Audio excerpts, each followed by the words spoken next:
ಮಾಡಿಕೊಂಡು ಒಳ್ಳೆ ಮಟ್ಟಿಗೆ ಅದನ್ನ ರೀಚ್ ಮಾಡಿಕೊಟ್ರು. ನಾನೀಗ ಪ್ರತಿ ಎಲ್ಲಾ ಕಡೆನೂ ಹೋಗಿ ಥಿಯೇಟರ್ ವಿಸಿಟ್ ಮಾಡಿ ಆಡಿಯನ್ಸ್ ಜೊತೆಗೆ ಕೂತ್ಕೊಂಡು ಈ ಒಂದು ಸಿನಿಮಾನ ನೋಡ್ತಾ ಇದ್ವಿ. ಅಂದ್ರೆ ನಮ್ಗೆ ಅವ್ರ ಆಡಿಯನ್ಸ್ ಲೈವ್ ರಿಯಾಕ್ಷನ್ಸ್ ಎಲ್ಲ ಸಿಗ್ತಾ ಇದೆ. ಪ್ರತಿಯೊಂದು ಸೀನ್ಗೂ ನಗ್ತಾರೆ, ಪ್ರತಿಯೊಂದು ಸೀನ್ ಎಂಜಾಯ್ ಮಾಡ್ಕೊಂಡು ಈ ಒಂದು ಸಿನಿಮಾನ ನೋಡ್ತಾ ಇದ್ದಾರೆ. ಇದು ನನ್ನ ಸಿನಿಮಾ ಅಂತಲ್ಲ, ನಾನು ಒಬ್ಬ ಆಡಿಯನ್ಸ್ ಆಗಿ ಒಂದು ಸಿನಿಮಾನ ನೋಡಿದ್ವಿ, ಆಡಿಯನ್ಸ್ ಜೊತೆಗೆ ಕೂತ್ಕೊಂಡು ಈ ಒಂದು ಸಿನಿಮಾನ ನೋಡಿದ್ವಿ. ಸೊ ಎಲ್ರಿಗೂ ಈ ಸಿನಿಮಾ ತುಂಬಾ ಇಷ್ಟ ಆಗುತ್ತೆ. ಸೊ ಇನ್ನು ಯಾರೆಲ್ಲ ಈ ಸಿನಿಮಾ ನೋಡಿದ್ರು, ಸೊ ದಯವಿಟ್ಟು ಥಿಯೇಟರ್ ಬಂದು ಫ್ಯಾಮಿಲಿ ಸಮೇತ ಈ ಒಂದು ಸಿನಿಮಾನ ನೋಡ್ಬೇಕು ಅಂತ ಹೇಳ್ಕೊಳ್ತೀನಿ. ತುಂಬಾ ಟ್ವಿಸ್ಟ್ ಅಂಡ್ ಟರ್ನ್ಸ್ ಇರುವಂತ ಒಂದು ಸಿನಿಮಾ, ಎಲ್ರಿಗೂ ಖಂಡಿತವಾಗ್ಲೂ ಇಷ್ಟ ಆಗುತ್ತೆ. ಗಣೇಶ್ ಸರ್ ಬಗ್ಗೆ ಹೇಳ್ಬೇಕು ಅಂದ್ರೆ ಮೊದಲನೇ ಬಾರಿಗೆ ನನಗೆ ಅವ್ರ ಜೊತೆ ಮಾಡೋದಕ್ಕೆ ಅವಕಾಶ ಸಿಕ್ಕಿದ್ದು.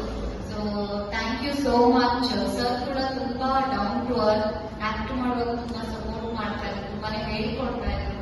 ಪ್ರತಿಯೊಬ್ಬರಿಂದನೂ ತುಂಬಾನೇ ಕಲ್ತ್ಕೊಂಡಿದೀವಿ ಈ ಒಂದು ಸಿನಿಮಾಯಿಂದ. ನಾವು ಇಡೀ ತಂಡ ನಿಜವಾಗ್ಲೂ ತುಂಬಾ ಪಾಸಿಟಿವ್ ಆಗಿದ್ದೀವಿ, ತುಂಬಾ ಖುಷಿ ಆಗಿದ್ದೀವಿ ನಮ್ಮ ಆಡಿಯನ್ಸ್ ರೆಸ್ಪಾನ್ಸ್ ನ ನೋಡಿ. ಸೊ ನಿಮ್ಮ ಆಶೀರ್ವಾದ ನಮಗೆ ನಿಜವಾಗ್ಲೂ ತುಂಬಾನೇ ಮುಖ್ಯ.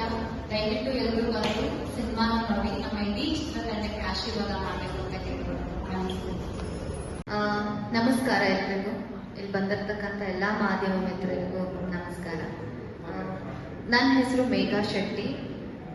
ಈ ಒಂದು ಟ್ರಿಪಲ್ ರೈಡಿಂಗ್ ಅಲ್ಲಿ ನಾನು ರಕ್ಷಿತಾ ಅನ್ನೋ ಪಾತ್ರನ, ಒಂದು ಡಾಕ್ಟರ್ ಪಾತ್ರನ ನಾನು ಪ್ಲೇ ಮಾಡ್ತಾ ಇದ್ದೀನಿ.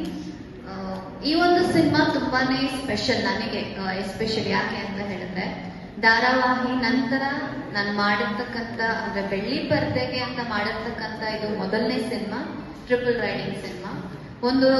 ಮೊದಲು ನಾನು ತಂಡದ ಬಗ್ಗೆ ಹೇಳೋದಕ್ಕೆ ಇಷ್ಟಪಡ್ತೀನಿ. ನಮ್ಮ ನಿಮ್ಮೆಲ್ಲರ ಅಚ್ಚುಮೆಚ್ಚಿನ ನಾಯಕ ಗೋಲ್ಡನ್ ಸ್ಟಾರ್ ಗಣೇಶ್ ಹಾಗೂ ಜೊತೆಯಲ್ಲಿ ಧಾರಾವಾಹಿಯ ನಟಿ ಮೇಘಾ ಶೆಟ್ಟಿ, ನಟಿ ಹೊಸನ ಹಾಗೂ ನಟಿ ಅದಿತಿ ಪ್ರಭುದೇವರ